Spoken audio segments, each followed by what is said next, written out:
Okay, continuing my critical Let's Play series of Modern Warfare games. This time we're starting Modern Warfare 3. I'm starting from the very start of a game, having just, selected it on the 360 dashboard. Mostly because I think the opening kind of pre-title screen credits is important here.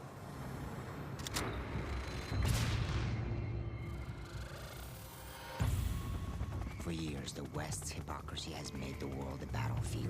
You have Makarov talking, our main bad guy, where you kind of got this, the network of warfare thing that the Call of Duty games kind of connecting dots of all these, major moments of the previous games. You went from Al-Assad shooting you at the very start of one, to the nuke going off, to Zakhaev's death, Zakhaev's son's death, no Russian.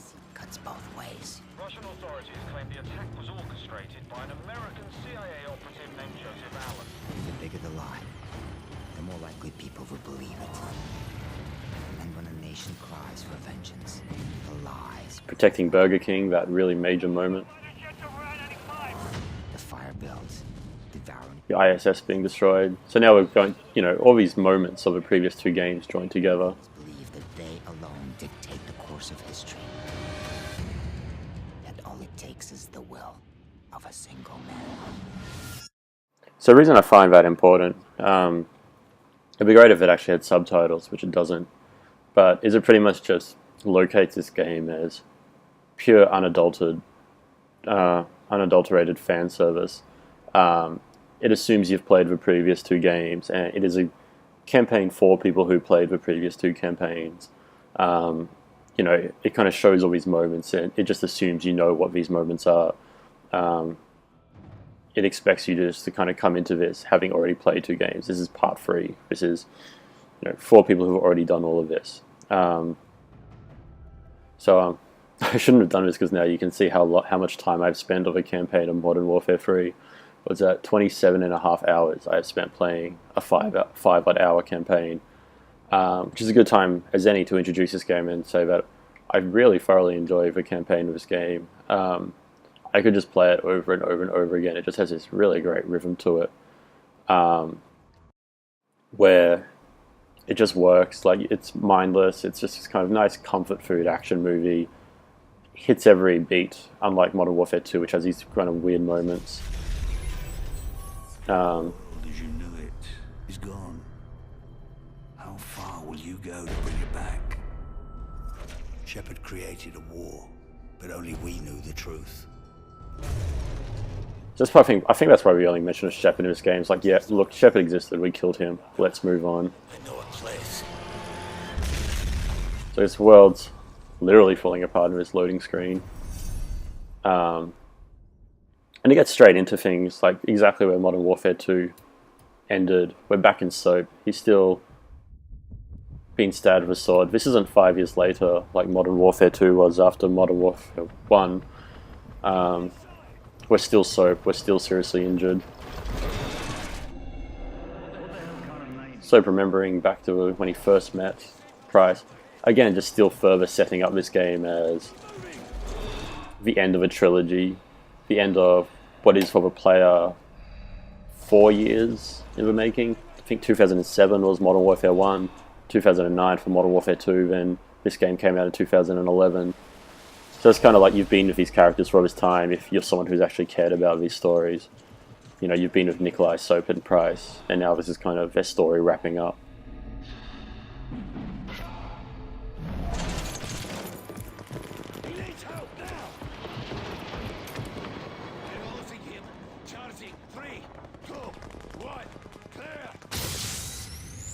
I like that kind of overlapping of the night vision sound for Modern Warfare 3 with, Soap being brought back to life or whatever. A couple of interesting things for that title screen. First we had the World War 3 changing to Modern Warfare 3 for W rotating into the M, which you saw a lot in the trailers for this game.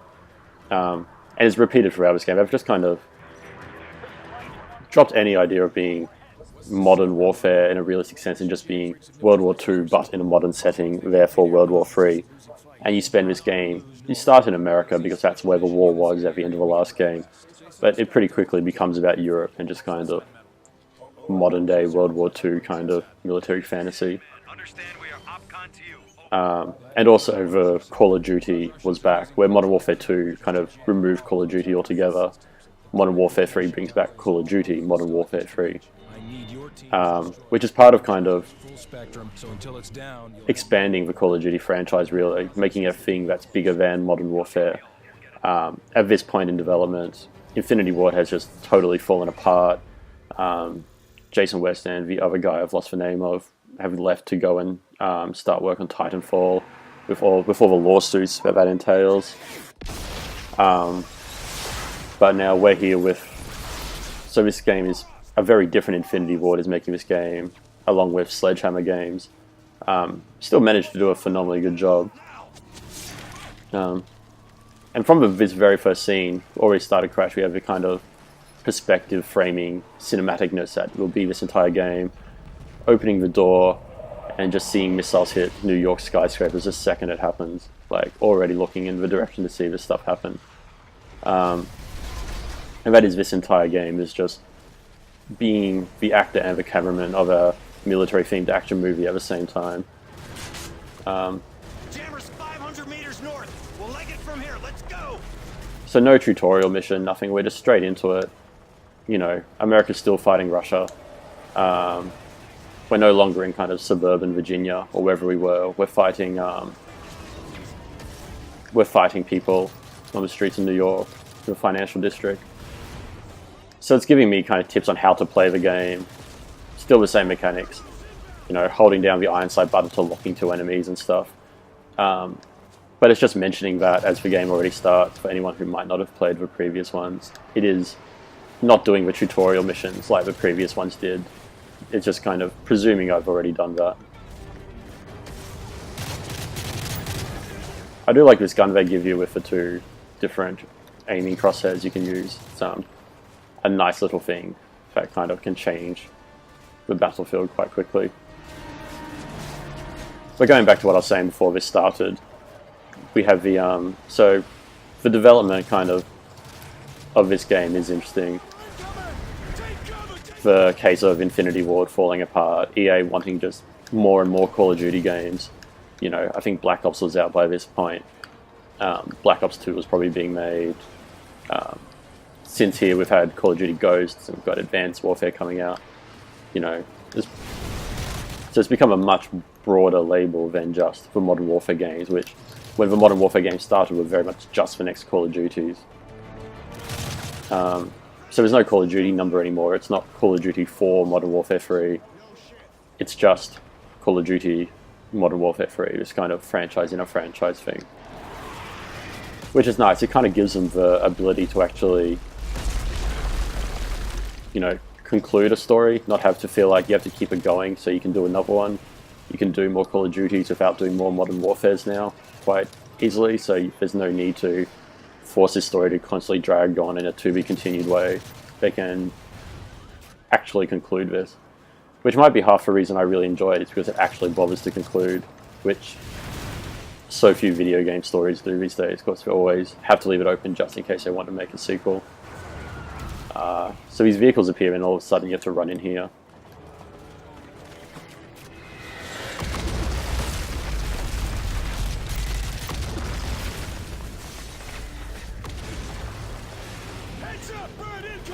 Alright, I did that early. You're actually meant to run in here once the helicopter appears. Oh. So it's a simple start, just kind of... You're doing the kind of American on a battlefield thing, just like you did in Modern Warfare 2. But it's continuing the story of Modern Warfare 2 as well, with, you know, Russia and America are still very much at war, despite anything that happened in the last game. And it's a nice... But it's a kind of a solid level, and it kind of moves on in some really interesting ways. And really this level is just kind of, you move on from America so quickly, as I mentioned. It's just kind of, look, we know Modern Warfare 2 happened, let's move on. We're in the Battle of New York, just letting us know. This might be America's last stand, as the TV telling us. Helicopters going down the streets.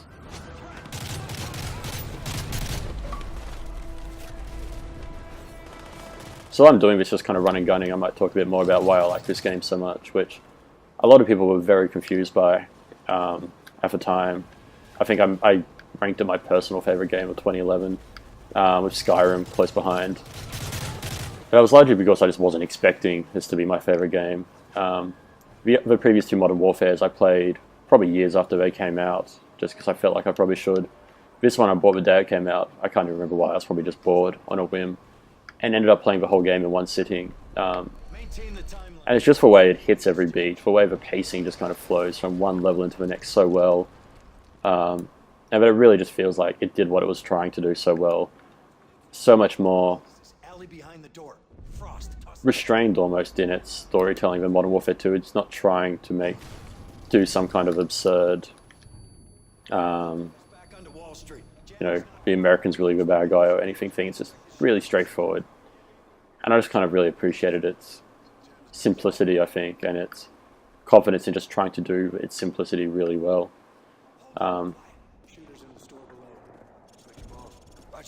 the fact it's so committed to just that kind of really cinematic, really scripted mode of storytelling where you just do what you're told and it works.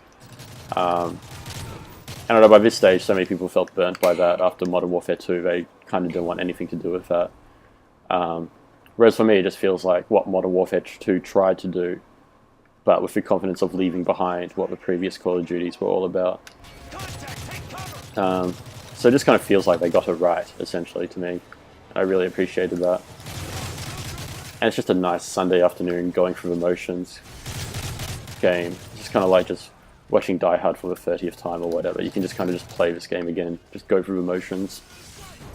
And the more you play it, almost the more rewarding it is, because you are more likely to know the motions it wants you to go through.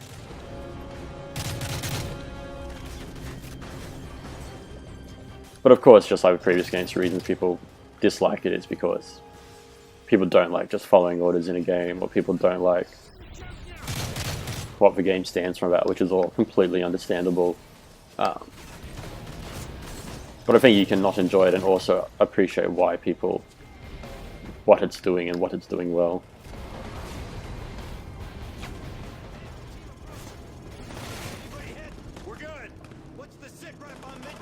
So it's kind of this nice concept going inside and going outside again to kind of remind us where we are in New York.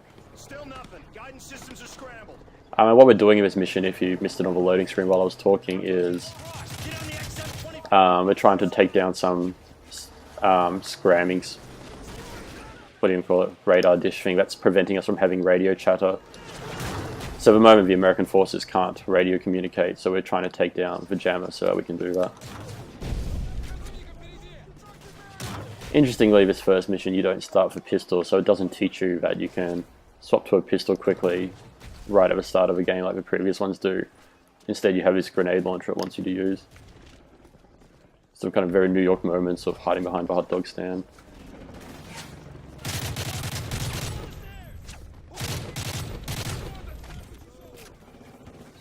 The American flag falling down over there.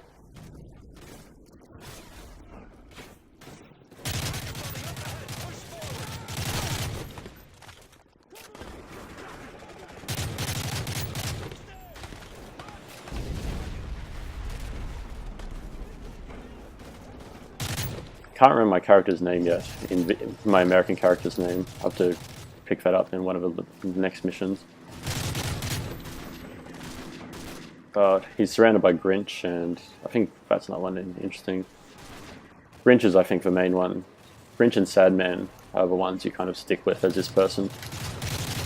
And just like the previous games, you don't really know which ones are the automated characters and which ones are the actual characters you'll see returning over and over until you're a few missions in and the same characters just happen to still be there.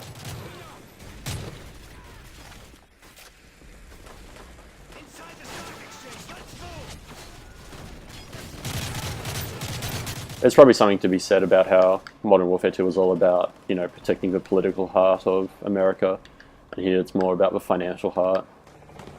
Could probably talk about some kind of perception change between the games coming out where center of American power moving from a government focused one publicly perceived to a financial one. I don't know, it might be stretching too far. More importantly, I guess the stock exchange just gives you another kind of battlefield with lots of stuff to break. Kind of like the TV station in Modern Warfare 1. And you still have these kind of semi-open battlefields, which, like everywhere else, I have, you know, my kind of path I always take through it, circling around the edge to kind of keep all the enemies together. So you have a lot of stuff you can break and kind of go, hey, that's you know, that's where I've been, that's what I've done. Whoops, sorry, Grinch. My first friendly fire incident of the game. But you've also kind of got, as you move through New York, you know, all these old scars of old battles as well, kind of letting you know this battle's been going for quite a while you've been off with Soap on the other side of the world.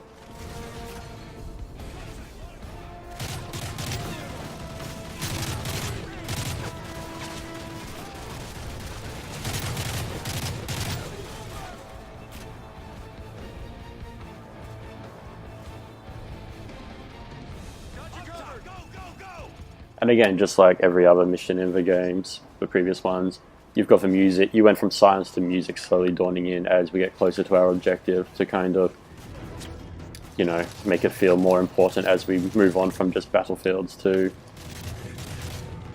you know, our objective. These opening missions also, you're a good guy, yes. You know, very deliberately do kind of medium range and long range battles to kind of give you a chance to use this double crosshair thing that you have access to. You'll also see in this one, more than the previous ones, kind of objective markers I think are much more persistently on the screen, like this constant telling you what the game wants you to do. That's another thing, you come up here and this helicopter goes overhead, so yet another kind of moment where the game kind of narrows your field of view through a corridor or through a ladder and then makes something fly overhead. We saw that a lot in the previous one, especially with like Nikolai's plane.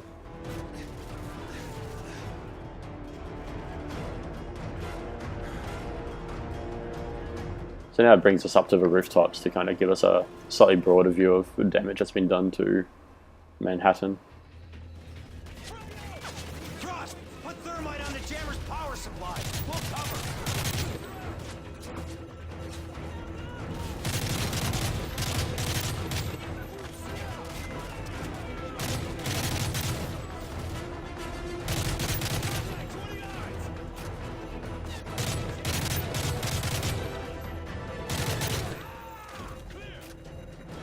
So this is the radar dish jamming, that's what we're trying to blow up. Clear the blast radius.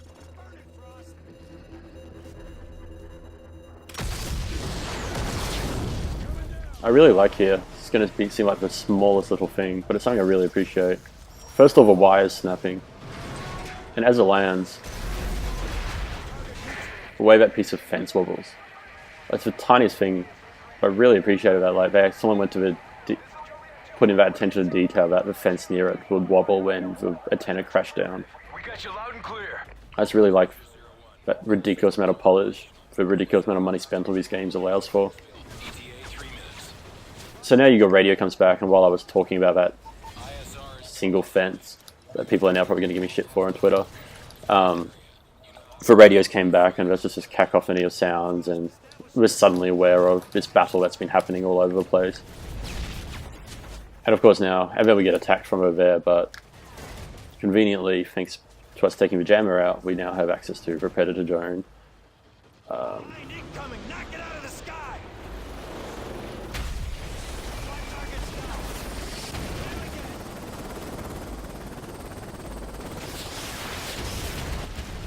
Oh dear, that's not the direction I should have been facing. So what was something that you probably was meant to be a ridiculous, difficult thing to do on in the previous game. Oh, I'll have a damn thing. I keep moving accidentally. I don't know what's shooting me.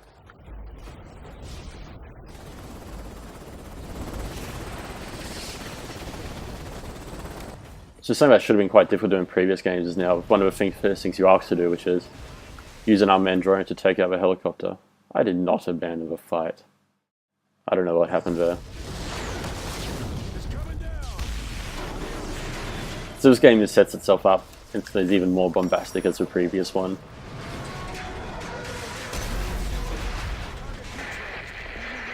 Let's just say I did that so I could watch the fence wobble again. This is Juliet 2-4 requesting bombing run on GRP. Or 9 or 1 Got you loud and clear. Roger, 01. All systems are operational. We're sending a Blackhawk to your location for exfil. ETA 3 minutes. Roger, we're standing by. Contact! So again, here we had another long range bit before we're told to use the drone, again to let us use our different scope. Fully armed predator.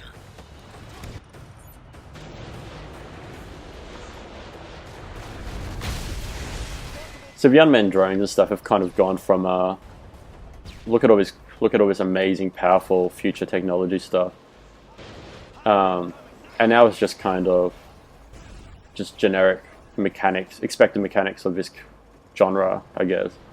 It's kind of become a less look at this spectacle and more this is just what you expect to be able to do. Behind is all over us! Take it down! Behind is smoking good shot! Here's our exfil! Load up! Load up!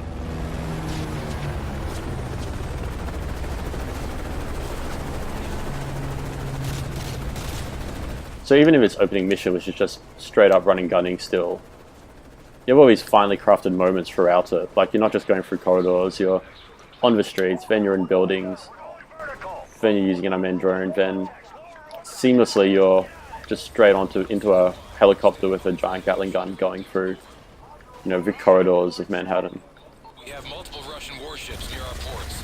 We sent the SEALs to assault the... Which is kind of just, I think, a nice example straight up of just kind of the Copy your last. constant hitting of the beats this game does, where like there's no downtime, there's no kind of, nothing feels like filler. It just, every moment feels finely crafted.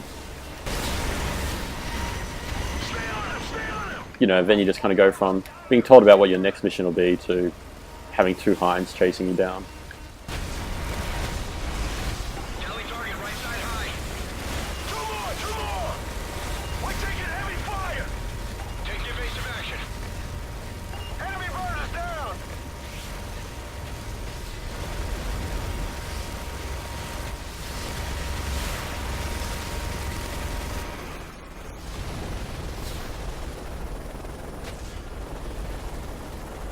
Keep scanning your sectors. So then we think we got rid of all of them. I think we lost them! Shit! And then it just comes up right in your field of view. Back and left. And you kind of have this nice skirmish just around this construction yard. Obviously not a finished building, because then you wouldn't be able to shoot through it easily. But by having a construction yard here, they can have you this kind of more particular helicopter versus helicopter fight.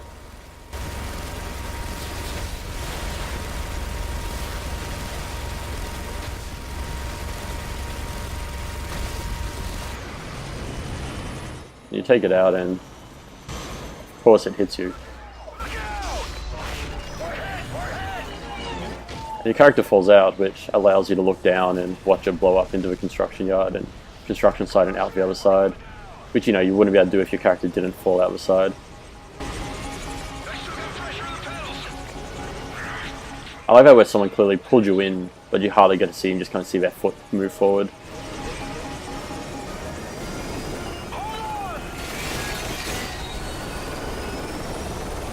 The fact that the helicopter doesn't crash, I think, is so incredible, because you just expect every helicopter to crash in this game, but, you know, every jump to just make it or whatever, but they actually let you keep the helicopter.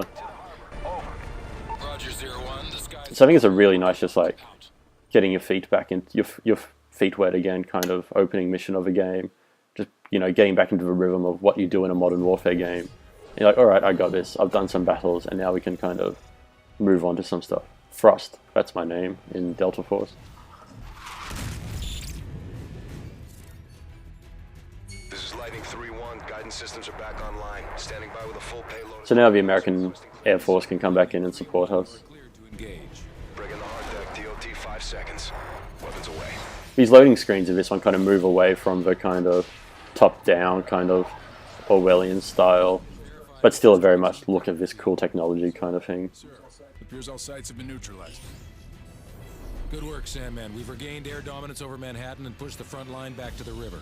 What's our next target? The Russian command vessel is an Oscar II submarine. So we've managed to take back over Manhattan on land, but there's still a massive sea force of Russians in the harbour that we need to take out. Then turn their weapons. It was gloriously, ridiculously just ridiculous kind of move to, like, we take over one of their submarines and launch all the missiles against them, which again I think is another terrific mission, but we will do that in the next video. But that is our introduction to Modern Warfare 3, which I'm very excited to finally be up to, because I'm just going to gush about every single moment in every single episode, I think, unless I've forgotten a couple of terrible moments. So yeah, thank you.